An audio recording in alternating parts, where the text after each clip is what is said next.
انسان تندور کے قریب کھڑا ہو تو اس کو گرمی آتی رہتی ہے، تھوڑا سا دور چلا جائے گا تو وہ گرمی ختم ہو جائے گی۔ تو کسی مرید کی حالت بہتر نہیں ہو رہی ہے اور بزرگ کو اللہ نے یہ طاقت دی ہے اور وہ توجہ ڈالتے ہیں، تو توجہ ڈالنے سے مرید کی حالت بہتر ہو سکتی ہے، مگر اصل میں تو مرید نے مجاہدہ کرنا ہے، کوشش کرنی ہے، شریعت پر چلنا ہے، دین پر چلنا ہے،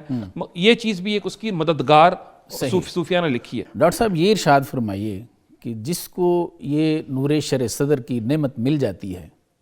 کیا وہ دوسروں کو اس مقام پہ پہنچا سکتا ہے؟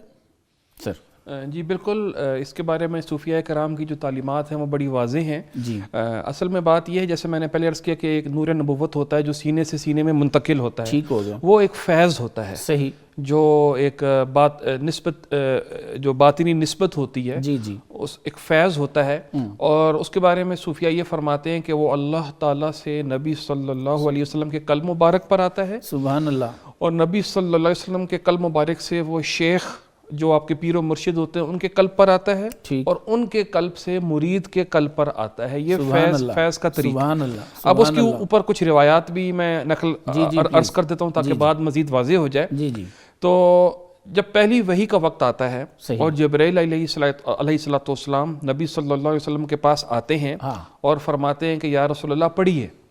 ٹھیک، تو آپ علیہ الصلوۃ والسلام فرماتے ہیں ما انا بقارئ،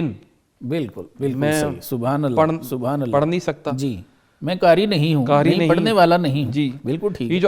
جو آپ مجھے کہہ رہے ہیں یہ میں اس وقت نہیں پڑھ سکتا، میں قاری نہیں ہوں، بالکل ٹھیک، تو روایت میں آتا ہے، اور یہ روایت صحیح بخاری صحیح مسلم دونوں میں آتی ہے۔ بالکل ایسے، جو اعتراض کرنے والے ہیں وہ بخاری مسلم کا حوالہ مانگتے ہیں، تو اب تو بخاری مسلم کا حوالہ ہے اور دونوں میں یہ روایت موجود بھی ہے۔ بالکل ایسے، تو حدیث میں آتا ہے کہ جبرائیل علیہ الصلوۃ والسلام نے نبی صلی اللہ علیہ وسلم کو پکڑا اور زور سے ایسے دبایا، سبحان اللہ، اور پھر چھوڑا، واہ، اور پھر فرمایا اقرا، پڑھیے۔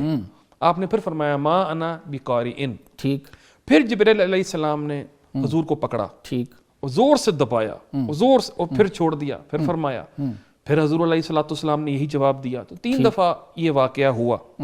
تیسری دفعہ جب ایسے پکڑ کے زور سے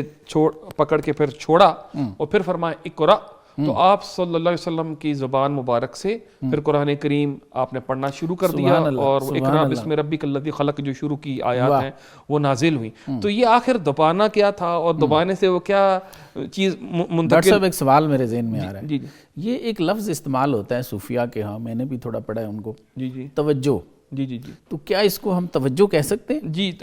توجہ بھی اس سے ملتی جلتی ایک چیز ہے، اچھا، جس میں بعض بزرگان دین کے ہاں ایک تصرف ایک ہوتا ہے کہ وہ اپنے تصرف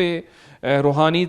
مرید کی حالت کو، اللہ کی سب کچھ اللہ کی دین ہوتی ہے، اللہ دینے والا تو صرف اللہ ہی ہے، ان کے تصرف سے یا ان کی توجہات سے بھی اکثر مرید کی حالت بدل جاتی ہے۔ پھر تصرف اور توجہات کے اوپر پھر صوفیہ کا کلام ہے، بعض اوقات وہ بہت مضبوط ہوتی ہے، بعض اوقات وقتی طور پہ، جیسے انسان تندور کے قریب کھڑا ہو تو اس کو گرمی آتی رہتی ہے، تھوڑا سا دور چلا جائے گا تو وہ گرمی ختم ہو جائے گی۔ تو کسی مرید کی حالت بہتر نہیں ہو رہی ہے اور بزرگ کو اللہ نے یہ طاقت دی ہے اور وہ توجہ ڈالتے ہیں، تو توجہ ڈالنے سے مرید کی حالت بہتر ہو سکتی ہے، مگر اصل میں تو مرید نے مجاہدہ کرنا ہے، کوشش کرنی ہے، شریعت پر چلنا ہے، دین پر چلنا ہے،